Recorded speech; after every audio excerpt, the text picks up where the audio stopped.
In the white horizon of the dead winter, the black crowds advanced tens of thousands of enemies, Janissaries, Spahis and the mob, like hungry wolves. The Battle of Vaslui, 1475. Probably Stefan the Great's greatest military accomplishment. But it's more than that because of how Europe responded.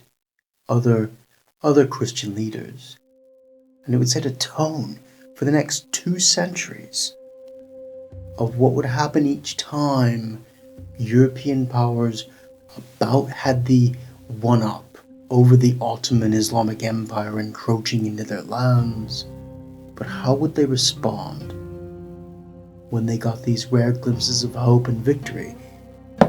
This battle sets a precedent. I'm Benjamin. Let me know where you're from and your name down below. But for this battle, this is part of my Stefan the Great series. And this video is not like the other ones. I just needed to mark the importance of this battle in 1475 in its own short video. However, there are other videos with graphics and showing you where the regiments are and the maps and everything that are better than I can do. But what I can do is I can accentuate the importance geopolitically, what was happening in the age, and just have a sit-down chat and a cup of tea with you to explain why this battle is significant. As hinted at in the last video, the Ottoman Empire was on the Adriatic Sea in present-day Albania, trying to capture that region. But Venice held these. European states were better at fighting water battles or holding on to peninsulas that the Ottomans couldn't get to.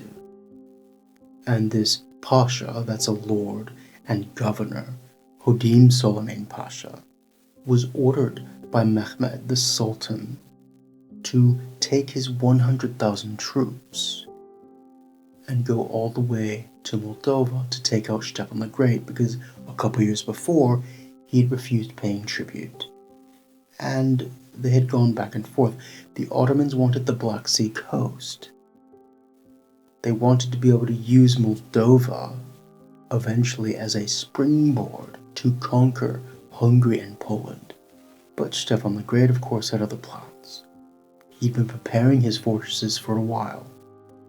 He'd been sending out emissaries to different Christian kings. Hey, come, please help me. I have a genuine ability to defeat this Ottoman Empire. They didn't believe him, and Hodim Soliman's army went to Wallachia en route, because Hodim Soliman was ordered to take 100,000 troops over the Balkans after the crest of summer had been turned, at the end of August, so the weather was turning against him. And Stefan knew this. He knew he could defeat this army, but he needed other Christian powers. Down below in Wallachia, Raducel Frumos, the convert to Islam who betrayed his own people, he actually helped Soliman. He had 17,000 troops. The forces of this Ottoman Imperial Army numbered as much as 120,000. Let me just put that into perspective. Most battles in the era, in European context, it was like 10, 20,000. That was a big army. And they would go up against each other, fight kind of thing. If you had 30,000 troops in your army, that was a national army in those days. That was massive. 40,000. That's like a national army plus a bit of a coalition, okay? Which is what Stefan the Great managed to put together. He had 5,000 sekes from over in Transylvania. He had 1,200 cavalry from Poland, along with a few troops from Hungary and a few other Christian volunteers here and there. But 50,000 would have been an enormous national army and coalition.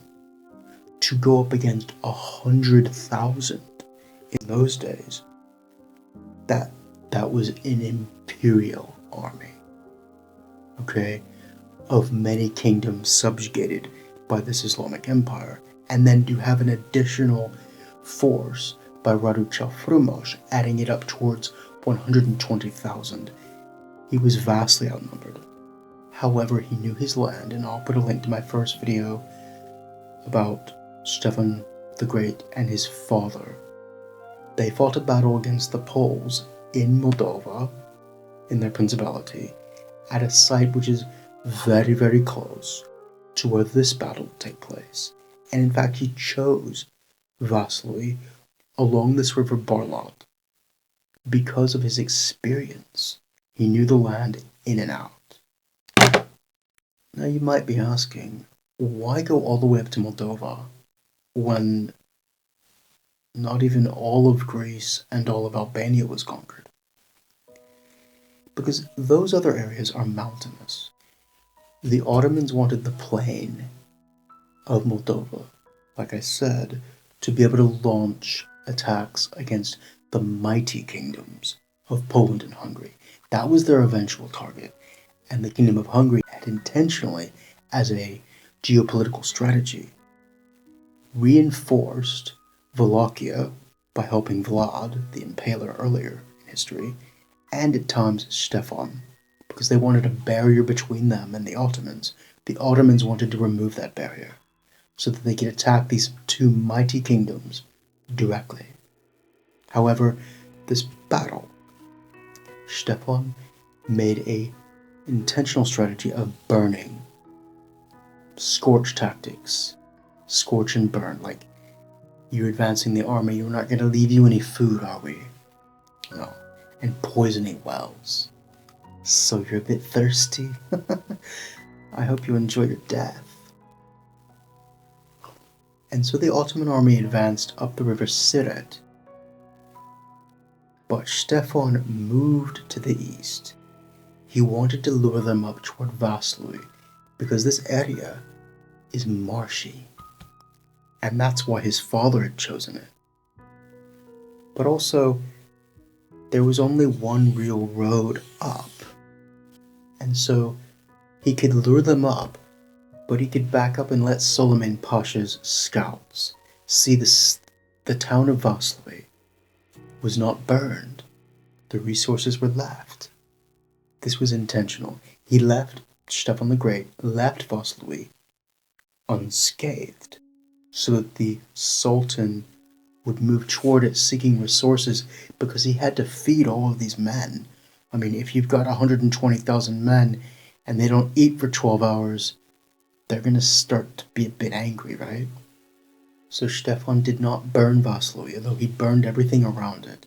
He left the resources in Vaslui for the Ottomans so that they would go up toward the river Barlad and cross this old, feeble, rinky-dinky bridge, Poldo,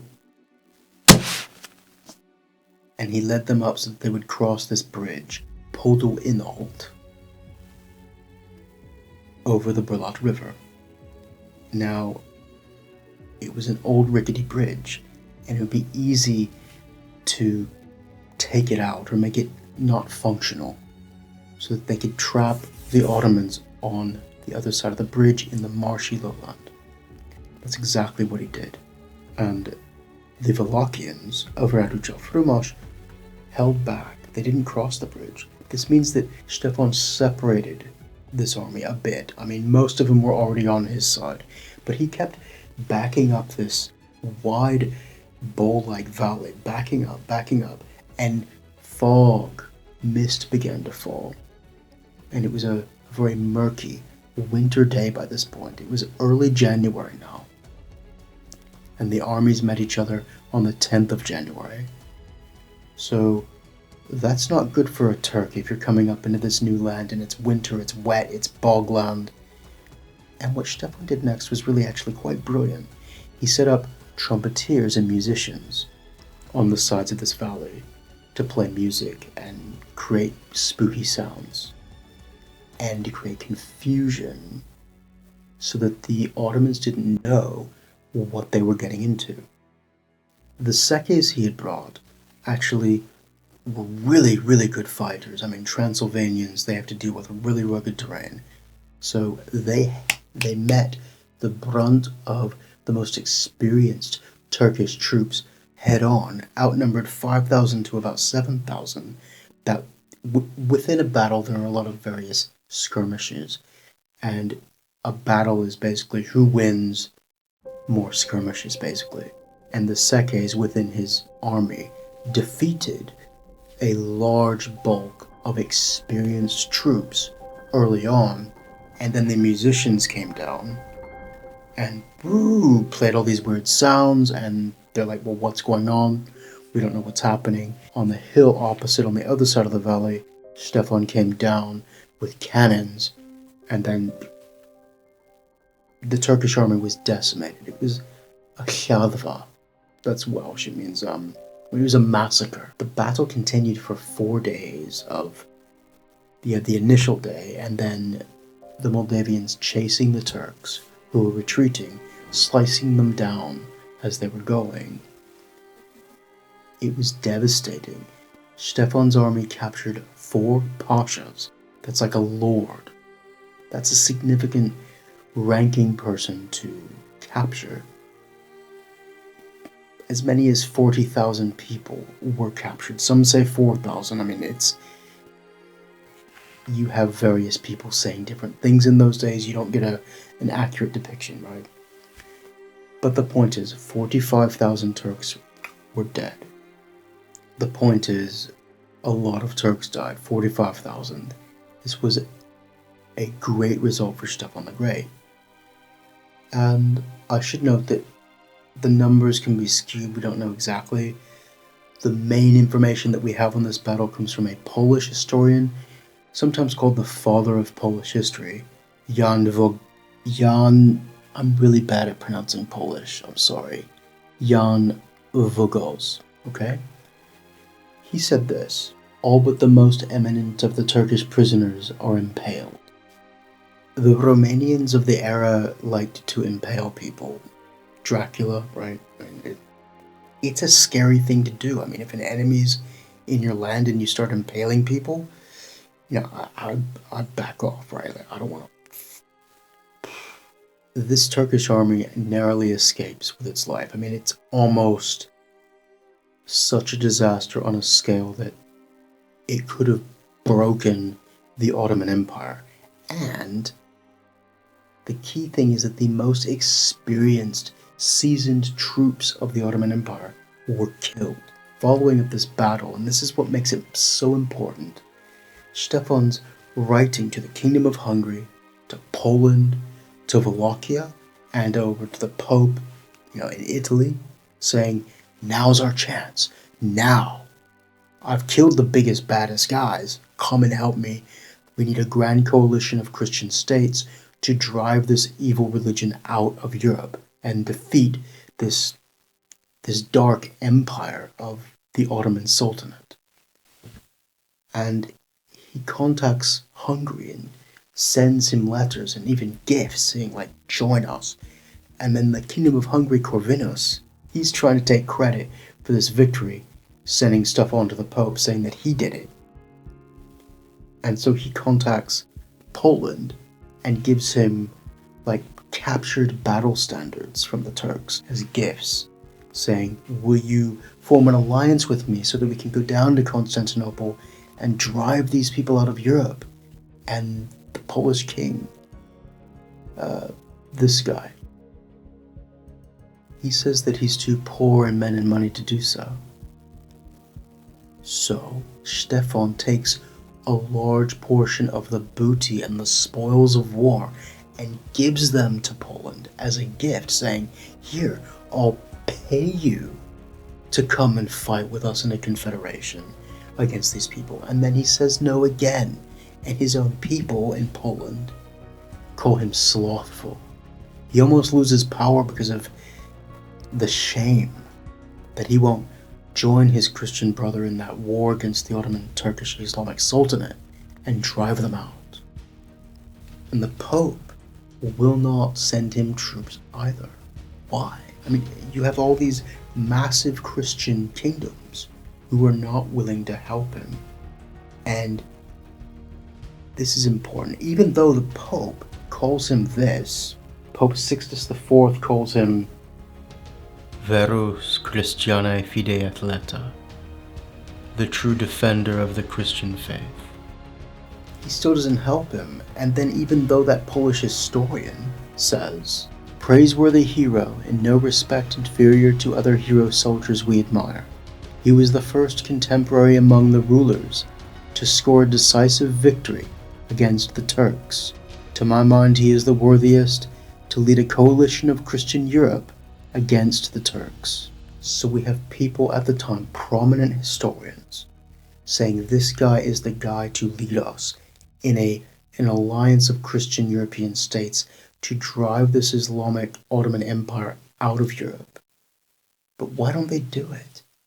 Why don't they take advantage of this victory when the best troops of the Ottoman Empire are gone? It's ego. It's ego. These two massive kingdoms, Poland and Hungary, can't fathom, can't suffer the idea that this small principality, this Vlach, this Romanian, is actually more fit to rule and lead an alliance of resistance than they are. They want the fame. And so they sell out, really. They sell out the future of their own European continent because of their egos. And this fracturing of European states in the face of this colossal Islamic empire after a great victory, this repeats over the next 2 centuries of conflict between Ottomans and Christians, between Turks and European states, between the Sultan and the kings of Europe, over the next 2 centuries until the siege of Vienna in 1683, when Poles, Holy Romans, Germans basically, Hungarians, others come together and defeat this threat once and for all. It takes a long time to get over this egotistical division and put Western civilization and their Judeo-Christian civilization above their petty differences to fight this evil empire, essentially, and to resist this hostile foreign religion of Islam. But for Stefan, this is a wonderful moment, and no one ever doubts his military abilities ever again in terms of other European states. They recognize they're dealing with a serious historical character of charisma and military prowess. It puts him among the greats, truly. And next time, he builds monasteries. The rest of his reign is very different from this point forward. He's much more cautious because he's achieved something really important here that he does not want to mess up. But from this point forward, even though he would go back and forth with wars against the Ottoman Turks, he would always have a steady stream of Christian volunteers who were willing to join his ranks in the hopes that the tide of this Islamic aggression into Europe would be reversed, because they were now able to see him as a military leader worth their admiration and respect. We'll get to the later part of his reign next time. Let me know what you think down below. And thank you to my patrons. You keep the channel going. I appreciate it.